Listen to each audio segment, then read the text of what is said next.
Blaxploitation has a lot of things: horror, crime, action, comedy, but not really anything biopic. But this one is an exception with Grease Lightning from 1977. So it is during the very unfortunate time in America's history called segregation, and a bunch of black boys race a few white boys. And to the shock of the white boys, one of the black boys, Wendell Scott, somehow beats him. And that's how a star for racing was born. About 15 years later, a grown up Wendell, played by Richard Pryor, returns home and immediately starts dancing with a girl named Mary, played by the blaxploitation queen herself, Pam Grier, and immediately falls head over heels for her, which I don't blame him. Oh, and some trivia: Richard Pryor and Pam Grier were actually dating each other, but just as they were about to get married, let's just say Richard did some pretty messed up things to Grier. We'll just put it at that. How do you screw up a chance with one of the most beautiful women on earth? How? Mary and Wendell get married, but unfortunately, they have little money. But even still, Wendell still wants to become a race car driver. So, he becomes a driver for an underground moonshine business, much to Mary's chagrin. Oh, and you can't forget his sidekick, Pee Wee, played by Cleavon Little. You'll be seeing him later, and not to be confused with Pee Wee Herman.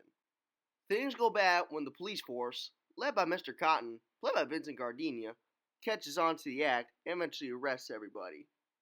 However, Mr. Cotton sends a local racetrack owner, Billy Joe Burns, played by Noble Willingham, and tells Wendell if he races, most of the charges will be dropped. Wendell gets a broken down car and races with it. He comes in last, but he's happy about it. He even becomes friends with one of the white racers, Hutch, played by Beau Bridges. A little while later, Wendell's racing off against his rival, Bo Wells, played by Earl Hindman. And when he wins, he finds out that he's not the winner due to a scoring error. And rightfully so, Wendell crashes out. Over the ensuing 10 years, Wendell slowly becomes a celebrity, and I guess becomes friends with the same guy that tried to arrest him 20 years earlier? Okay. One day, while Wendell is racing, he gets into a near fatal accident, and Mary begs him to retire. But of course, the determined Wendell refuses. Mary tells Wendell she won't come to his next race, but I guess love is too strong. Unfortunately, while racing against the same dude who stole his trophy 10 years ago, Wendell's wheel breaks off and still somehow beats the race even with that broken wheel.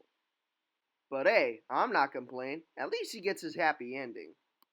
I actually find it pretty cool that in the blaxploitation genre we get at least one biopic. And even though we know what happens, we're still rooting for the main character to win. Overall, I'm giving this one an 8.5 out of 10. It's pretty good.